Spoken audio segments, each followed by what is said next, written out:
안녕하십니까? 금융과 경제의 이면을 날카롭게 파헤치는 전문 채널의 진행자 랩학입니다. 여러분 혹시 최근 주식 계좌를 열어보시고 한숨을 푹 내쉬신 적 있으십니까? 연일 사상 최고치를 경신하며 축포를 터뜨리는 미국 증시, 그리고 잃어버린 30년이라는 오명을 벗어던지고 부활의 창가를 부르고 있는 일본 증시를 보면서 유독 파랗게 멍든 우리의 코스피를 보면 씁쓸함을 감출 길이 없습니다. 도대체 왜 우리 증시만 이토록 철저하게 소외받고 있는 것일까요?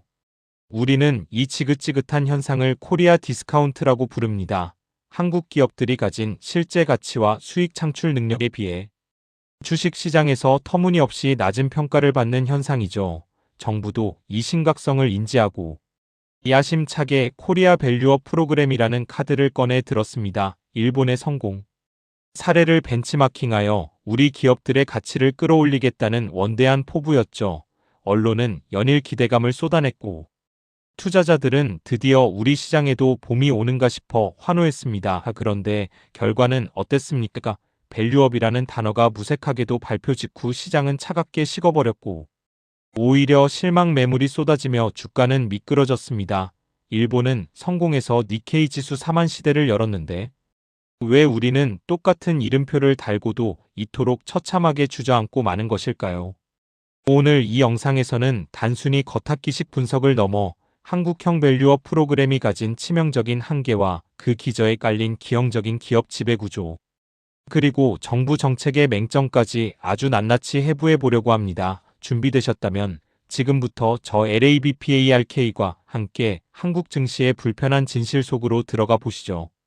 주가를 올리겠다고 국가 차원의 거창한 대책을 발표했는데 오히려 주가가 폭락하고 투자자들이 도망가는 마법 같은 일이 벌어졌습니다. 주가를 부양한다면서 시장의 신뢰를 갉아먹는 이 기가 막힌 역설.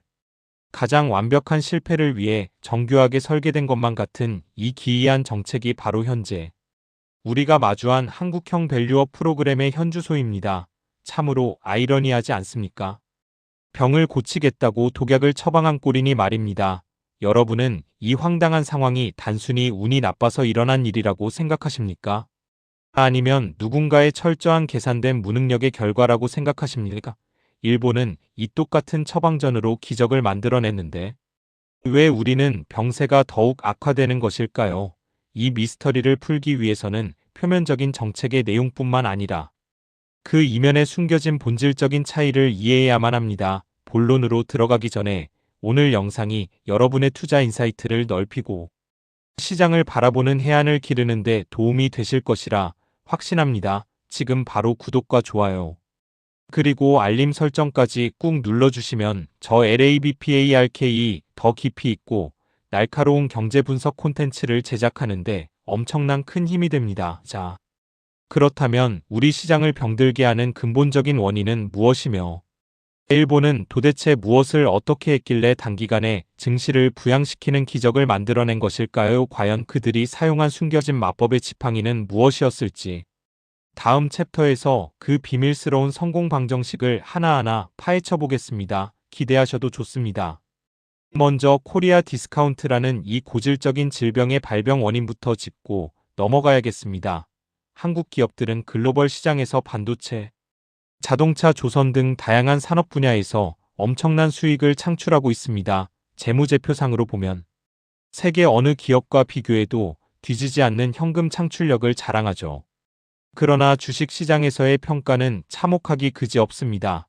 기업의 순자산 대비 주가 수준을 나타내는 지표인 PBR, 즉 주가순자산 비율을 보면 한국 증시의 PBR은 1배를 밑도는 경우가 수두룩합니다. 쉽게 말해 회사가 당장 문을 닫고 가진 자산을 다 팔아서 나누어 주어도 지금의 주가보다 더 많은 돈을 받을 수 있다는 뜻입니다. 정상적인 시장이라면 이런 기업들은 저평가 가치주로 분류되어 투자자들이 벌떼처럼 몰려들어야 마땅합니다. 하지만 한국 시장에서는 이 저평가 상태가 수십 년간 만성화되어 이제는 아무도 이상하게 생각하지 않는 지경에 이르렀습니다. 바로 이 지점에서 정부의 밸류업 프로그램이 탄생하게 됩니다. 너무 싸서 문제라면 기업들이 스스로 기업 가치를 높일 수 있는 방안을 찾아내도록 독려하겠다는 것이 정부의 계산이었습니다. 그래서 PBR 1배 미만인 상장사들을 압박하여 자본 효율성을 높이고 주주 환원을 확대하라는 지침을 내린 것이죠. 취지는 무척 좋았습니다. 기업들이 쌓아둔 현금을 배당이나 자사주 매입으로 풀고 비효율적인 자산을 매각하면 자연스럽게 수익성 지표인 ROE가 올라가고 결과적으로 주가도 상승할 것이라는 아주 교과서적이고 아름다운 청사진이었습니다. 투자자들도 이 완벽해 보이는 논리에 설득당해 은행주, 자동차주 등 대표적인 저PBR 종목들을 쓸어 담기 시작했습니다. 그런데 막상 뚜껑을 열어보니 기대했던 장밋빛 미래는 온데간데 없고 속 빈 강정만 남아있었습니다. 완벽해 보였던 이 교과서적인 계획에는 아주 치명적인 결함이 숨어 있었기 때문입니다. 그 결함이 과연 무엇이었을까요? 그리고 왜 일본은 이 결함을 극복하고 성공의 길로 나아갈 수 있었던 것일까요? 그 놀라운 차이점을 다음 챕터에서 확인해 보시죠. 일본의 성공 방정식을 들여다보면 등골이 서늘해질 정도의 결단력이 보입니다. 일본 증시를 총괄하는 도쿄증권거래소는 잃어버린 30년 동안 무기력증에 빠져있던 일본 기업들을 깨우기 위해 이른바 네임앤쉐임, 즉 망신주기 전략이라는 아주 무시무시한 칼을 빼들었습니다. PBR 1배를 넘지 못하는 기업들을 향해 왜 당신들의 주가가 이 모양인지, 그리고 앞으로 어떻게 주가를 1배 이상으로 끌어올릴 것인지 구체적인 계획을 써내라고 강요했습니다. 만약 이 지시를 무시하거나 제대로 된 계획을 내놓지 못하면 시장에서 퇴출해버리겠다는 상장 폐지라는 초강수를 둔 것입니다. 이는 단순히 권고 수준이 아니라 기업의 목줄을 쥐고 흔드는 강력한 압박이었습니다. 일본 기업들은 패닉에 빠졌지만 이내 움직이기 시작했습니다. 수십 년간 금고에 묻어두었던 엄청난 규모의 사내 유보금을 꺼내어 공격적으로 자사주를 매입하고 소각했습니다. 배당을 대폭 늘리고 수익성이 떨어지는 비핵심 사업부는 과감하게 매각하거나 분할하여 본업의 경쟁력을 끌어올렸습니다. 더욱 놀라운 것은 일본 특유의 상호출자, 즉 기업들끼리 서로 주식을 보유하며 경영권을 방어해주던 끈끈한 관행마저도 과감히 끊어내기 시작했다는 것입니다. 교차 보유 주식을 매각하여 자본 효율성을 극대화한 것이죠. 도쿄증권거래소는 여기서 멈추지 않고 기업가치 재고 계획을 제출한 기업들의 명단을 매달 발표하며 아직 제출하지 않은 기업들을 대중 앞에 발가벗겨 망신을 주었습니다. 이러한 강력한 강제성과 투명한 정보 공개는 해외 투자자들의 엄청난 자금을 끌어들이는 블랙홀이 되었고 워런 버핏과 같은 전설적인 투자자마저 일본 종합상사 주식을 대거 매집하게 만드는 원동력이 되었습니다. 일본의 밸류업은 단순한 구호가 아니라 뼈를 깎는 체질 개선이자 시장의 규칙을 송두리째 바꾸는 혁명이었습니다. 강력한 채찍과 확실한 보상이 만들어낸 이 완벽한 성공 방정식, 과연 우리는 왜 이 공식을 그대로 가져오지 못한 것일까요? 우리 정부의 대책이 일본과 결정적으로 달랐던 한 끗 차이는 과연 무엇이었을지 다음 챕터에서 그 충격적인 실체를 폭로하겠습니다. 자, 이제 뼈아픈 한국 밸류업 프로그램의 현주소를 마주할 시간입니다. 일본이 상장 폐지라는 서슬 퍼런칼을 휘두르며 기업들을 사지로 몰아넣어 혁신을 이끌어낸 반면 한국 정부가 선택한 무기는 참으로 허탈하게도 자율성이었습니다. 기업가치 재고 계획을 자율적으로 공시하라 안 해도 그만이고 대충 써내도 아무런 페널티가 없다는 것이 이 프로그램의 핵심이었습니다. 자율이라는 단어는 듣기에는 민주적이고 아름답지만 냉혹한 자본시장에서는 무책임과 동의어일 뿐입니다. 페널티가 없는데 어느 기업이 미쳤다고 굳이 자신의 부끄러운 민낯을 드러내며 스스로에게 족쇄를 채우려 하겠습니까? 정부 발표 직후 시장은 경악했습니다.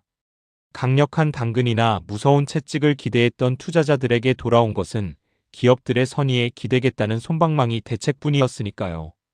결과는 참혹했습니다. 밸류업 가이드라인이 발표되고 수개월이 지났지만 실제로 의미 있는 주주 환원 계획이나 기업 지배구조 개선안을 내놓은 기업은 손에 꼽을 정도입니다. 대부분의 기업은 그저 눈치만 보며 과거에 발표했던 배당 계획을 재탕삼탕하며 면피성 공시만 남발하고 있습니다. 외국인 투자자들은 한국의 밸류업은 알맹이가 쏙 빠진 맹탕 정책이라며 실망감을 감추지 못하고 매도 폭탄을 던지며 시장을 떠났습니다. 정부는 나름대로 세제 혜택이라는 당근을 제시하려 했지만 여소야대 정국 속에서 법 개정은 기약 없이 표류하고 있습니다. 결국 채찍도 없고 당근도 먹을 수 없는 이 기형적인 상황 속에서 한국형 밸류업 프로그램은 이빨 빠진 종이 호랑이로 전락해버린 것입니다. 그렇다면 도대체 왜 한국 정부는 일본처럼 강력한 강제성을 띠지 못하고 자율성이라는 늪에 빠져버린 것일까요? 정부가 몰라서 그랬을까요? 아닙니다. 여기에는 한국 경제의 척추를 이루고 있는 재벌이라는 특수한 기업 지배구조의 딜레마가 숨어 있습니다. 주주 환원을 하고 싶어도 할 수 없는 혹은 하기 싫은 그들의 검은 속내 다음 챕터에서 이 거대한 카르텔의 비밀을 파헤쳐 보겠습니다. 한국 밸류업 프로그램이 근본적으로 작동할 수 없는 가장 거대한 장벽. 바로 대한민국 특유의 재벌식 기업 지배구조입니다. 일본은 상장회사의 지분을 분산시키고 전문 경영인 체제를 확립해왔지만 한국은 극소수의 지분만을 가진 오너 일가가 거대한 그룹 전체를 황제처럼 지배하는 구조를 가지고 있습니다. 지주회사, 피라미드 구조 순환출자 등 온갖 기형적인 방법을 동원해 적은 자본으로 막대한 지배력을 행사하죠. 이런 상황에서 정부가 밸류업을 하라며 주가를 올리라고 압박하면 오너 일가는 어떤 반응을 보일까요? 상식적으로 주가가 오르면 자신의 재산도 늘어나니 좋아할 것 같지만 한국의 오너들에게 주가 상승은 곧 공포이자 세금 폭탄의 전주곡일 뿐입니다. 한국의 상속세율은 최대 60%에 육박하여 세계 최고 수준입니다. 만약 기업 밸류업이 성공해서 주가가 2배, 3배로 뛰어오른다면 오너 일가는 경영권을 자녀에게 물려줄 때 천문학적인 상속세를 현금으로 납부해야 합니다. 이 세금을 내기 위해 주식을 팔다 보면 경영권을 빼앗길 위기에 처하게 되죠. 따라서 한국의 재벌 총수들에게 최선의 전략은 주가를 최대한 억누르고 바닥으로 기게 만들어 상속세 부담을 최소화하는 것입니다. 회사가 돈을 아무리 많이 벌어도 배당을 주지 않고 사내에 현금으로 꽁꽁 쌓아두는 이유가 바로 여기에 있습니다. 배당을 많이 주면 개인 주주들만 부자가 될 뿐 오너 일가에게는 종합소득세 폭탄만 떨어질 뿐이기 때문입니다.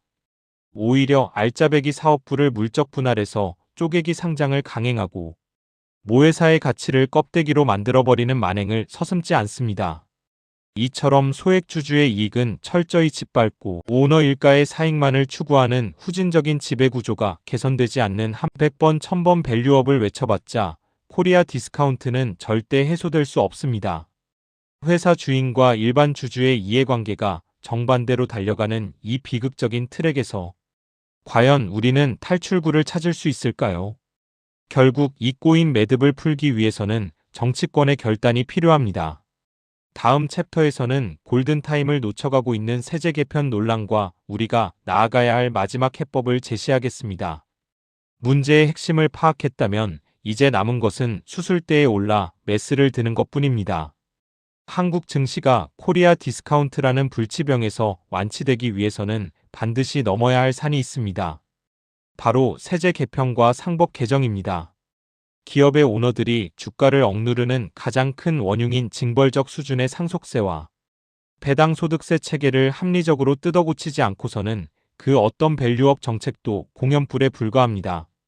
기업 가치를 높여서 주주들에게 과실을 나누어 줄 때 오너에게도 적절한 인센티브가 돌아가는 구조를 만들어 주어야만 그들이 자발적으로 금고를 열고 배당을 늘릴 것입니다. 하지만 세금만 깎아준다면 그것은 그저 부자 감세일 뿐이겠죠. 그래서 반드시 짝을 이루어 진행되어야 하는 것이 바로 상법의 이사충실 의무 조항을 개정하는 것입니다. 현재 한국 상법에서 이사는 오직 회사만을 위해 충실할 의무가 있을 뿐 주주의 비례적 이익을 보호할 의무는 명시되어 있지 않습니다. 이 독소조항 때문에 기업들이 물적 분할을 하든 헐값에 합병을 하든 소액주주들이 피눈물을 흘려도 법적으로 이사회의 책임을 물을 수가 없는 것입니다. 세제 혜택이라는 거대한 당근을 주되 일반 주주의 이익을 침해하는 이사회의 결정에 대해서는 주주들이 강력한 소송으로 철퇴를 가할 수 있도록 상법 개정이라는 무시무시한 채찍을 동시에 쥐어주어야 합니다. 이것이 바로 한국형 밸류업이 성공할 수 있는 유일한 퍼즐의 완성입니다. 하지만 안타깝게도 우리의 정치권은 여당과 야당으로 나뉘어 각자의 이념 논리에 갇힌 채 이 귀중한 골든타임을 허비하고 있습니다. 경제에는 여야가 없고 자본시장에는 이념이 없습니다. 글로벌 자금은 지금 이 순간에도 가장 효율적이고 투명한 시장을 찾아 국경을 넘나들고 있는데 우리만 낡은 규제와 소모적인 논쟁 속에 갇혀 우물안개구리 신세를 자처하고 있는 것입니다.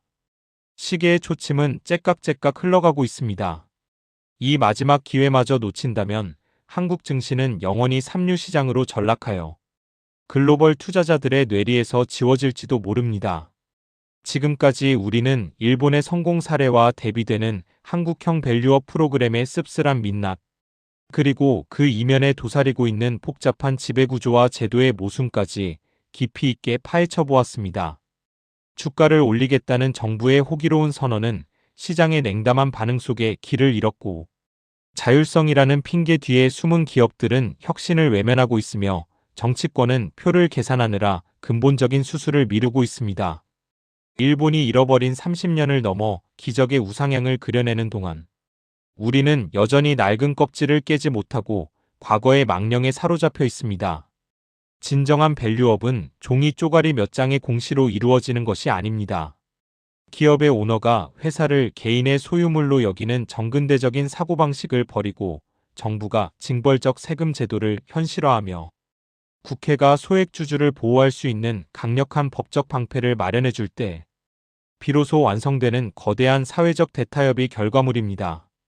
우리 증시가 코리아 디스카운트라는 깊은 수렁에서 빠져나와 글로벌 투자자들이 환호하는 매력적인 시장으로 거듭나기 위해서는 이 뼈를 깎는 고통을 기꺼이 감내해야만 합니다.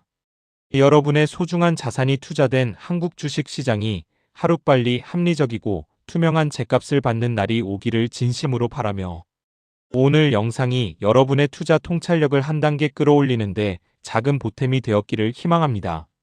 오늘 저 랩하기 준비한 분석은 여기까지입니다. 영상이 유익하셨다면 지금 바로 화면 아래의 구독 버튼과 좋아요를 꾹 눌러주시고 여러분의 다양한 의견을 댓글로 남겨주시기 바랍니다. 저는 다음 이 시간에도 겉으로 드러난 현상 뒤에 숨겨진 경제의 날카로운 진실을 들고 다시 찾아오겠습니다. 끝까지 시청해주셔서 대단히 감사합니다.